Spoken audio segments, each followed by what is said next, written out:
ನಮಸ್ಕಾರ ಸ್ನೇಹಿತರೆ, ಇವತ್ತಿನ ವಿಡಿಯೋ ನಿಮಗೆ ಸುಪ್ರೀಂ ಕೋರ್ಟಲ್ಲಿ ಕ್ಲರ್ಕ್ ಹುದ್ದೆಗಳಿಗಾಗಿ ಅರ್ಜಿ ಆಹ್ವಾನಿಸೋರೆ. ನೀವೇನಾರ LLB ಮುಗಿಸಿದ್ರೆ ಸರ್ಕಾರಿ ನೌಕರಿ ಹುಡುಕ್ತಾ ಇದ್ರೆ ಇದಕ್ಕೆ ಅಪ್ಲಿಕೇಶನ್ ಹಾಕ್ಬೋದು. ಸುಪ್ರೀಂ ಕೋರ್ಟಲ್ಲಿ ಲಾ ಕ್ಲರ್ಕ್ ಕಮ್ ರಿಸರ್ಚ್ ಅಸೋಸಿಯೇಟ್ ಹುದ್ದೆಗಳಿಗಾಗಿ ನೇಮಕಾತಿಗಾಗಿ ಅಧಿಸೂಚನೆ ಬಿಟ್ಟಾರೆ. ಅಧಿಸೂಚನೆ ನಾನು ಡಿಸ್ಕ್ರಿಪ್ಷನ್ ಕೊಟ್ಟಿರ್ತೀನಿ. ಪ್ರತಿಯೊಂದು ಕ್ಲೀನಾಗಿ ಓದ್ಕೊಂಡು ನೀವು ಅಪ್ಲಿಕೇಶನ್ ಹಾಕ್ಬೋದು. ಇದೇ ತಿಂಗಳು 14ನೇ ತಾರೀಕಿಂದ ಸ್ಟಾರ್ಟ್ ಆಗಿ ಫೆಬ್ರವರಿ 7ನೇ ತಾರೀಕುವರೆಗೆ ಎಂಡ್ ಆಗುತ್ತೆ. ಅಷ್ಟರೊಳಗೆ ನೀವು ಹೋಗಿ ಆನ್ಲೈನಲ್ಲಿ ಅಪ್ಲಿಕೇಶನ್ ಹಾಕಿ ನೀವೇ ನಿಮ್ಮ ಲ್ಯಾಪ್ಟಾಪಲ್ಲಿ ಹಾಕ್ತೀವಿ ಅಂದರೆ ಹಾಕ್ಬೋದು. ನಿಮ್ಮ ಹತ್ತಿರದ ಸೈಬರ್ ಸೆಂಟ್ರ್ಗಳಿಗೆ ಹೋಗಿ ಹಾಕಿ.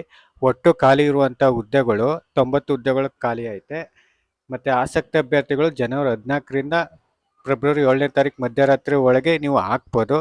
ಮತ್ತು 2025-26 ನಿಯೋಜನೆ ಅವಧಿಗೆ ತಿಂಗಳಿಗೆ 80,000 ಸಂಬಳ ಇರುತ್ತೆ. ಇದಕ್ಕೆ ನೀವೇನಾರು ಆಯ್ಕೆ ಆದರೆ ಕೆಳಗಿನ ಅಗತ್ಯ ಅರ್ಹತೆಗಳು ಮತ್ತು ಇತರ ಅರ್ಹತೆ ಷರತ್ತು ನೆರವೇರಿಕೆ ಒಳಪಟ್ಟ ಆಯ್ಕೆಯನ್ನು ಮಾಡಲಾಗುವುದು ಅಂತ ಕೊಟ್ಟರೆ.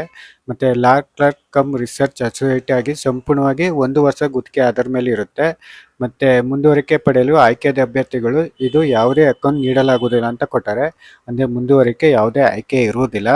ಮತ್ತು ಯಾವುದೇ ಸಮಯದಲ್ಲಿ ನೋಂದಣಿ ಕೊನೆಗೊಳಿಸಬಹುದು ಅಂತ ಕೊಟ್ಟರೆ. ಯಾವುದೇ ಸಮಯದಲ್ಲಿ ನಿಮ್ಮ ತೆಗಿಬೋದು. ಲಾ ಕ್ಲರ್ಕ್ ಹುದ್ದೆಯ ಅವಧಿ ಯಾವುದೇ ನ್ಯಾಯಾಲಯ ವಕೀಲರಾಗಿ ಅಭ್ಯಾಸ ಮಾಡಬಾರ್ದು ಅಂತ ಕೊಟ್ಟರೆ. ಇದಕ್ಕೆ ಆಯ್ಕೆ ಆದಮೇಲೆ ಎಲ್ಲೂ ಅಭ್ಯಾಸ ಮಾಡೋಂಗಿಲ್ಲ ಅಂತ. ಅಗತ್ಯ ವಿದ್ಯಾರ್ಥಿಗಳು ಏನು ಅಂತ ನೋಡೋದಾದರೆ ಅಭ್ಯರ್ಥಿಯು ಕಾನೂನು ಪದವೀಧರ ಆಗಬೇಕು.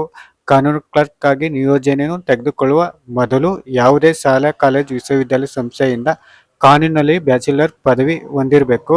ಕಾನೂನಿನ ಸಮಗ್ರ ಪದವಿ ಕೋರ್ಸ್ ಸೇರಿದಂತೆ ಹೊಂದಿರಬೇಕು ಅಂತ ಕೊಟ್ಟರೆ. ಭಾರತದಲ್ಲಿ ಕಾನೂನಿನ ಮೂಲಕ ಸ್ಥಾಪಿಸಲಾದ ಮತ್ತು ವಕೀಲರಾಗಿ ದಾಖಲಾತಿಗಾಗಿ ಬಾರ್ ಕೌನ್ಸಿಲ್ ಆಫ್ ಇಂಡಿಯಾದಿಂದ ಗುರುತಿಸಲ್ಪಟ್ಟಿರಬೇಕು ಅಂತ ಕೊಟ್ಟರೆ. ಇದನ್ನು ಮನದಟ್ಟಲ್ಲಿ ಇಟ್ಕೊಳ್ಳಿ, ಗುರುತಿಸಿರ್ಬೇಕು. ಕೌನ್ಸಿಲ್ ಆಫ್ ಇಂಡಿಯಾದಲ್ಲಿ ಅಂಥವ್ರು ಮಾತ್ರ ಇದಕ್ಕೆ ಅರ್ಹರಾಗಿರ್ತಾರೆ.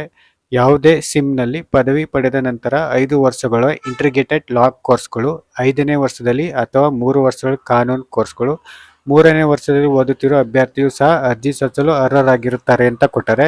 ಮತ್ತು ಕಾನೂನು ಅರ್ಹತೆಯನ್ನು ಪಡೆಯಲು ಮೊದಲು ಒದಗಿಸುವ ಪುರಾವೆ ಒಳಪಟ್ಟಿರುತ್ತೆ ಅಂತ ಕೊಟ್ಟರೆ. ಅಭ್ಯರ್ಥಿಯು ಸಂಶೋಧನೆ ಮತ್ತು ವಿಶ್ಲೇಷಣಾತ್ಮಕ ಕೌಶಲ್ಯ, ಬರವಣಿಗೆ ಸಾಮರ್ಥ್ಯಗಳು ಮತ್ತು ಕಂಪ್ಯೂಟರ್ ಜ್ಞಾನವು ಹೊಂದಿರಬೇಕು ಅಂತ ಕೊಟ್ಟರೆ. ಮತ್ತು ESCR ಮನುಪತ್ರ, SCC ಆನ್ಲೈನ್ ಲೆಕ್ಸಿಕೇಷನ್, ವೆಸ್ಟೆಲಾ ಮುಂತಾದ ವಿವಿಧ ಸರ್ಚ್ ಇಂಜಿನ್ಗಳು ಪ್ರಕ್ರಿಯೆಗಳಿಂದ ಬಯಸಿದ ಮಾಹಿತಿಯನ್ನು ಮರುಪಡೆಯುವುದು ಸೇರಿದಂತೆ ಅಂತ ಕೊಟ್ಟರೆ. ಮತ್ತು ವಯಸ್ಸಿನ ಮಿತಿ ಎಷ್ಟಿರಬೇಕು ಅಂದರೆ ಅಭ್ಯರ್ಥಿಯು 7/7/2025ರಂತೆ 20 ವರ್ಷಕ್ಕಿಂತ ಕಡಿಮೆ ಇರಬೇಕು. ಮತ್ತು 32 ವರ್ಷಕ್ಕಿಂತ ಮೇಲ್ಪಟ್ಟಿರಬಾರ್ದು ಅಂತ ಕೊಟ್ಟರೆ. ಅಂದರೆ ಅಪ್ಲಿಕೇಶನ್ ಸ್ಟಾರ್ಟ್ ಆಗಿರೋದು 7ನೇ ತಾರೀಕು, ಅಷ್ಟರೊಳಗೆ 20 ವರ್ಷ ಆಗಿರಬೇಕು. ಅಂಥವ್ರು ಇದಕ್ಕೆ ಅರ್ಜಿ ಹಾಕ್ಬೋದು. ಲಾ ಓದಿರೋರು. ಆಯ್ಕೆ ವಿಧಾನ ಯಾವ ರೀತಿ ಇರುತ್ತೆ ಅಂದರೆ ಆಯ್ಕೆ ಪ್ರಕ್ರಿಯೆ 3 ಹಂತದಲ್ಲಿ ನಡೆಸಲಾಗುವುದು ಅಂತ ಕೊಟ್ಟರೆ. ಭಾಗ 1 ಬಹು ಆಯ್ಕೆ ಆಧಾರಿತ ಪ್ರಶ್ನೆಗಳು ಇರುತ್ತೆ. ಕಾನೂನನ್ನು ಅರ್ಥ ಮಾಡಿಕೊಳ್ಳುವ ಮತ್ತು ಅನ್ವಯಿಸುವ ಅಭ್ಯರ್ಥಿಗಳು ಸಮರ್ಥ ಮತ್ತು ಗ್ರಹಿಕೆ ಕೌಶಲ್ಯ ಪರೀಕ್ಷಿಸುವುದು. ಇದ್ರ ಪರೀಕ್ಷಿಸುವ ಬಗ್ಗೆ ಕೊಟ್ಟರೆ. ಮತ್ತು ವಿಷಯಾಧಾರಿತ ಲಿಖಿತ ಪರೀಕ್ಷೆ ಕೊಟ್ಟರೆ. ಬರವಣಿಗೆ ಮತ್ತು ವಿಶ್ಲೇಷಣಾತ್ಮಕ ಕೌಶಲ್ಯ ಒಳಗೊಂಡಿವೆ ಭಾಗ ಅಂತ ಕೊಟ್ಟರೆ. ಮತ್ತು ಸಂದರ್ಶನ ಮೂಲಕನೂ ಇದನ್ನ ಆಯ್ಕೆ ಮಾಡ್ತಾರೆ. ಪರೀಕ್ಷೆ ಮಾದರಿ ವಿವರಗಳು, ಕನಿಷ್ಠ ಅರ್ಹತೆ ಮಾನದಂಡಗಳು, ಒಪ್ಪಂದದ ನಿಯೋಜನೆ ನಿಯಮಗಳು ಮತ್ತು ಷರತ್ತುಗಳು, ಕಾನೂನು ಕ್ಲರ್ಕ್ ಕಮ್ ರಿಸರ್ಚ್ ಅಸೋಸಿಯೇಟ್ ತೊಡಗಿಸಿಕೊಳ್ಳುವ ಯೋಜನೆ ನೀಡಲಾಗುವುದು ಅಂತ ಕೊಟ್ಟರೆ. ನಿಮಗೆ ಆಯ್ಕೆಗಳಿರುತ್ತೆ. ಮತ್ತು ಪರೀಕ್ಷಾ ಕೇಂದ್ರದ ಆಯ್ಕೆ ಯಾವ ರೀತಿ ಇರುತ್ತೆ ಅಂತ ತಿಳಿಸ್ಕೊಡ್ತೀನಿ. ಭಾಗ 1 ಮತ್ತು ಭಾಗ 2 ಅಂತ ಡಿವೈಡ್ ಮಾಡ್ಯಾರೆ. ಭಾರತದಂತೆ 23 ನಗರಗಳಲ್ಲಿ ಒಂದೇ ದಿನದಲ್ಲಿ 2 ಅವಧಿಗಳು ನಡೆಸಲಾಗುವುದು ಅಂತ ಕೊಟ್ಟರೆ. 2 ಅವಧಿಯಲ್ಲಿ ಒಂದೇ ಬಾರಿ. ಆದರೆ ಅಹಮದಾಬಾದ್, ಅಂಬಾಲಾ, ಬೆಂಗಳೂರು, ಭೋಪಾಲ್, ಭುವನೇಶ್ವರ, ಚೆನ್ನೈ ಮತ್ತು ದೆಹಲಿ ಹೀಗೆ ಸುಮಾರು 23 ನಗರಗಳಲ್ಲಿ ನಡೆಸ್ಕೊಡ್ತಾರೆ. ಪರೀಕ್ಷೆಯ ದಿನಾಂಕ ಯಾವಾಗ ಅಂದರೆ 9/3/2025 ನಡೆಯಲಿರುವ ಕಾನೂನು ಕ್ಲರ್ಕ್ ಕಮ್ ರಿಸರ್ಚ್ ಅಸೋಸಿಯೇಟ್ ಆಗಿ ನಿಶ್ಚಿತಾರ್ಥವಾಗಿದೆ ಅಂತ ಕೊಟ್ಟರೆ. ಅವಾಗ ನಿಶ್ಚಯವಾಗಿದೆ. ಮತ್ತು ಲಿಖಿತ ಪರೀಕ್ಷೆ ಭಾಗ 1 ಪರೀಕ್ಷೆಯನ್ನು ಆನ್ಲೈನ್ ಮೋಡಲ್ಲಿ ನಡೆಸಲಾಗುವುದು ಅಂತ ಕೊಟ್ಟರೆ. ಆನ್ಲೈನ್ ಮೂಲಕ ಇರುತ್ತೆ ಅದು. ಭಾಗ 2 ಯಾವ ಥರ ಇರುತ್ತೆ ಅಂದರೆ ಪರೀಕ್ಷೆ ಪ್ರಶ್ನೆ ಪತ್ರಿಕೆ ಕಂಪ್ಯೂಟರ್ ಪರದೆಯಲ್ಲಿ ಗೋಚರಿಸುತ್ತೆ ಮತ್ತು ಅಭ್ಯರ್ಥಿಗಳು ಪೆನ್ನು ಪೇಪರ್ ಮೂಡಿನಲ್ಲಿ ಉತ್ತರಗಳನ್ನು ಬರೀಬೇಕು ಅಂತ ಕೊಟ್ಟರೆ. ಕಂಪ್ಯೂಟರ್ ಮೇಲೆ ಪ್ರದರ್ಶನ ಆಗುತ್ತೆ, ಅದ ಪೆನ್ನು ಪೇಪರಲ್ಲಿ ಬರಿಬೇಕಾಯ್ತದೆ. ಮಾದರಿ ಉತ್ತರ ಕೀಗಳು ಯಾವಾಗ ಬಿಡ್ತಾರೆ ಅಂದರೆ 10/3/2025 ಮಧ್ಯಾಹ್ನ 12 ಗಂಟೆಗೆ ಬಿಡ್ತಾರೆ.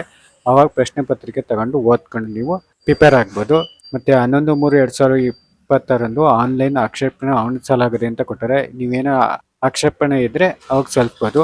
ಪಾರ್ಟ್ 1 ಬಹು ಆಯ್ಕೆ ಆಧಾರಿತ ಪ್ರಶ್ನೆಗಳಿಗೆ ಸಂಬಂಧಿಸಿದ ಅಭ್ಯರ್ಥಿಗಳು ಯಾವುದಾದರೂ ಇದ್ದರೆ ಪ್ರತಿ ಪ್ರಶ್ನೆಗೆ 100 ಶುಲ್ಕ ಪಾವತಿ ಒಳಪಟ್ಟಿರುತ್ತೆ ಅಂತ ಕೊಟ್ಟರೆ 100 ರೂಪಾಯಿ ಇರುತ್ತೆ. ಯಾವ್ದಾರ ಆಕ್ಷೇಪಣೆ ಇದ್ರೆ ಆಕ್ಷೇಪಣೆ ಕಂಡು ಬಂದಲ್ಲಿ ಅಭ್ಯರ್ಥಿಗೆ ಮರುಪಾವತಿ ನೀಡಲಾಗುವುದು ಮಾನ್ಯವಾಗಿರುತ್ತೆ ಅಂತ ಕೊಟ್ಟರೆ. ಇಷ್ಟು ಓದ್ಕೊಳ್ಳಿ ಕ್ಲೀನಾಗೆ. ಆನ್ಲೈನ್ ಅಪ್ಲಿಕೇಶನ್ ಕೊನೆ ದಿನಾಂಕ ಇನ್ನೊಂದು ಬಾರಿ ಹೇಳ್ತೀನಿ ನೋಡಿ. ಅರ್ಜಿ ಆನ್ಲೈನ್ ನೋಂದಣಿ ಆರಂಭ ದಿನಾಂಕ 14/1/2025 ಅಂದರೆ ಜನವರಿ 14ನೇ ತಾರೀಕಿಂದ ಸ್ಟಾರ್ಟ್ ಆಗದೆ. ಕೊನೆ ದಿನಾಂಕ ಫೆಬ್ರವರಿ 7ನೇ ತಾರೀಕು ಲಾಸ್ಟ್ ಇರುತ್ತೆ. ಮಧ್ಯರಾತ್ರಿ 12 ಗಂಟೆಗೆ ಲಾಸ್ಟ್ ಇರುತ್ತೆ. ಅಷ್ಟರೊಳಗೆ ನೀವು ಹೋಗಿ ಆನ್ಲೈನ್ ಅಪ್ಲಿಕೇಶನ್ ಹಾಕಿ. ಇದ್ರನ್ನ ಡಿಸ್ಕ್ರಿಪ್ಷನ್ ಕೊಟ್ಟಿರ್ತೀನಿ, ನೋಟಿಫಿಕೇಶನ್ ಇಂಗ್ಲೀಷಲ್ಲಿ ಇರ್ತದೆ, ಓದ್ಕೊಳ್ಳಿ. ಇದು ನಾನು ಕನ್ನಡದಲ್ಲಿ ಕನ್ವರ್ಟ್ ಮಾಡಿ ನಿಮಗೆ ತಿಳಿಸ್ಕೊಡ್ತಾ ಇರೋದು. ಈ ಮಾಹಿತಿ ನಿಮಗೆ ಇಷ್ಟ ಆದರೆ ಲೈಕ್ ಮಾಡಿ, ಕಮೆಂಟ್ ಮಾಡಿ, ಶೇರ್ ಮಾಡಿ.